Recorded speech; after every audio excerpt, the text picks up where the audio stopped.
are the ocean's top predator. They use cooperation and communication, not just size and strength, to take their place at the top of the ocean's food web. At the bottom are small animals, like krill. At the top, the apex predator, the killer whale.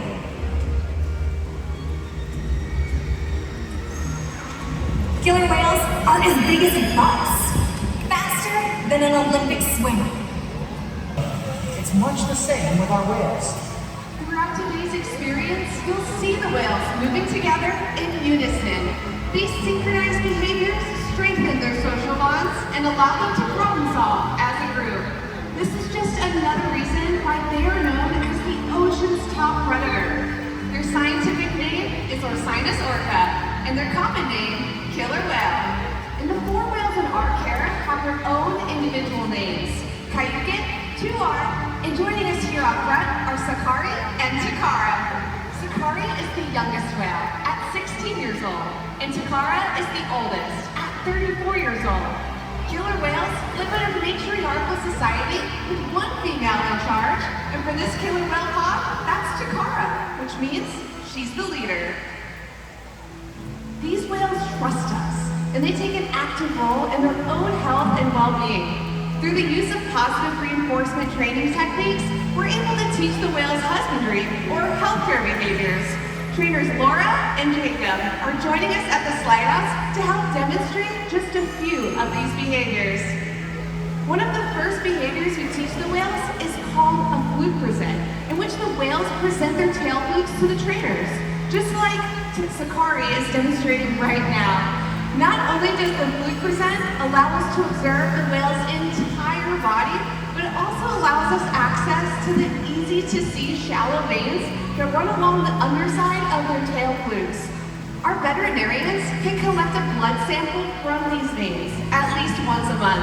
And as you can see, the whales are conditioned to remain calm throughout the entire procedure.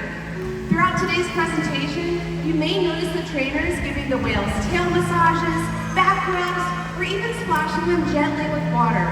That's because killer whales have very sensitive skin, and this is just one of the ways we can strengthen and build our relationships with them. Now, collecting blood is just one way we can ensure the health of these incredible animals. Another important diagnostic is knowing how much they weigh. We'll weigh them once a week by asking them to slide their entire body up and out of the water onto a killer whale size scale located in one of our back adjacent pools. Now you may notice a portion of their bodies from their dorsal fin all the way down to the tip of their tail flukes is still in the water. This part of the body is called the peduncle, and it contains some large, powerful muscles that can easily weigh several hundred pounds. So, in order to record a more accurate weight, we'll ask the whales to lift those tail flukes up and out of the water. And that's how we know that as of this week, Takara here is weighing in at over 4,500 pounds. It's important to weigh all of the whales to make sure the younger whales, like Sakari, are growing appropriately, and that the adult, more mature whales, like Takara here, are maintaining a healthy weight. Our husbandry behaviors help to ensure these whales are both healthy and thriving. And the care isn't just physical. Mental stimulation and play are vital, and we surprise and engage with our whales at every opportunity. Play is how killer whales teach their young to hunt, and for the adults, play is important too.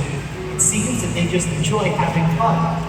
Making time for play is an important part of life for killer whales, and for us. Observational learning and mimicry play a critical role in the life of a killer whale. From the moment they're born, they learn necessary life skills by watching and mimicking their mothers and other members of the pod. Here at Seaworld, they do the same thing with us, watching and mimicking our movements. And we're going to see that in action right here in the stadium with the help of Sakari's new friend, Israel. Israel, why don't you go ahead and give her a big wave hello. Look at that! Sakari's waving right back at you. Killer whales have amazing eyesight both above and below the water. They're also very curious animals animals and can often be seen spy hopping or even jumping completely out of the water to get a better view of their surroundings. Everyone, here's Sakari demonstrating a sighting valve. That was a big jump, Sakari! Now we're going to move to the other side of the stadium with Takara and her new friend Michael. And they're going to teach us a little bit about how killer whales communicate.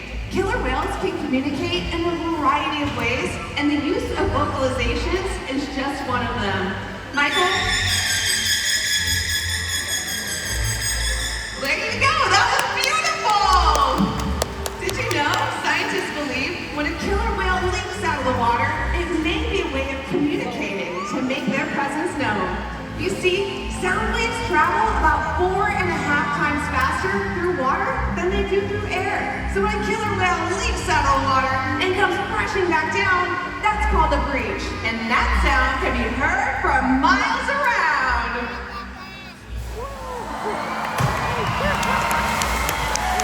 Oh my gosh, Michael! Did you hear that one? Well, here's a towel for being such a great sport. Thank you so much. Let's give a round of applause for our amazing audience volunteers.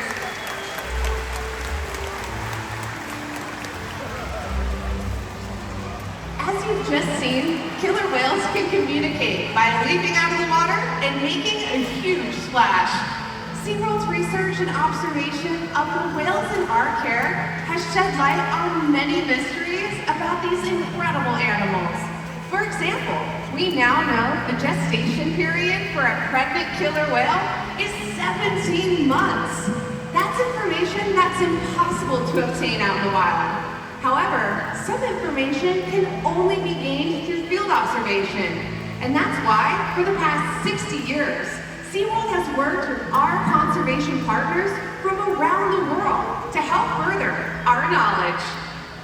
Killer whales are remarkable, powerful animals, and perhaps the best expression of that power is when they hunt. Killer whales stand apart. They have no natural predators, and just about any other ocean animal can be their dinner. Depending on where they live and their chosen prey, they've developed some epic hunting techniques. Off the coast of South America, killer whales will beach themselves, riding in on waves just long enough to catch prey. They'll also create waves that knock animals like penguins or seals from ice floes. Most importantly, they cooperate, communicate, and coordinate as a team. Here's footage of killer whales corralling a school of herring. A whale dips in and feeds, while the other whales keep the fish together with swipes of their tailfins. In the ocean, killer whales create waves to hunt, use fluke swipes to stun their prey, and can even beach themselves up and out of the water. For these whales, it's a fun demonstration, but for all of you, it's time to get wet.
where they live and the time of year, their prey can vary. Unfortunately, things like overfishing